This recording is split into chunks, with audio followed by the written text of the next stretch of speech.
Current electricity का ये objective question है कि एक कॉइल है जिसमें एन टर्न्स हैं और वायर की डायमीटर डी, रेजिस्टिविटी रो, उसको एक कॉइल में कन्वर्ट कर दिया गया है। कॉइल की डायमीटर है डी।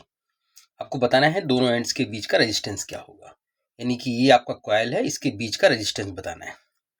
तो ये क्वेश्चन वही कर पाएगा जिसको ये समझ में आ जाए कि अगर इस पूरे कॉइल को मैं खींच दूं, अगर मैं इस पूरे कॉइल को खींच दूं तो ये क्या बन जाएगा, ये एक स्ट्रेट वायर बन जाएगा। ये एक स्ट्रेट वायर बन जाएगा और उस स्ट्रेट वायर की जो डायमीटर होगी, ये स्ट्रेट वायर की जो डायमीटर होगी वो होगी स्मॉल डी।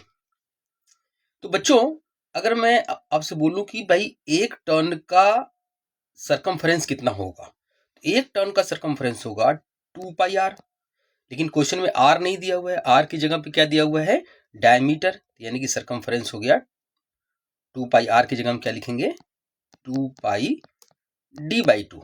ये एक टर्न का सरकमफ्रेंस हो गया। ओके, सरकमफ्रेंस हो गया। अब बच्चों कुल कितने टर्न्स है इसमें, एन टर्न्स है। तो अगर आप इस कॉइल को खींच के सीधा करोगे तो टोटल वायर की जो लेंथ होगी वो कितनी हो जाएगी, ये 2 से 2 कट गया, ये हो गया एन पाई डी, ये टोटल वायर की लेंथ हो गई। अब मैं रेजिस्टेंस का फॉर्मूला लगा देता हूं, बेसिक फॉर्मूला रेजिस्टेंस का, R is equal to rho L by ए।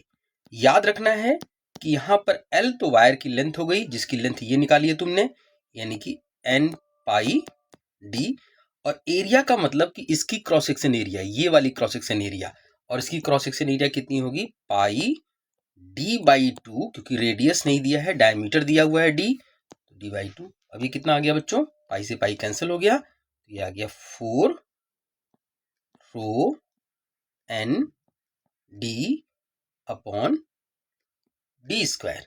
तो ये ऑप्शन अगर आप चेक करते हो तो ये ऑप्शन नंबर ए। ओके, तो ये एक कॉन्सेप्चुअल क्वेश्चन था और थोड़ा सा ट्रिकी क्वेश्चन था। ओके।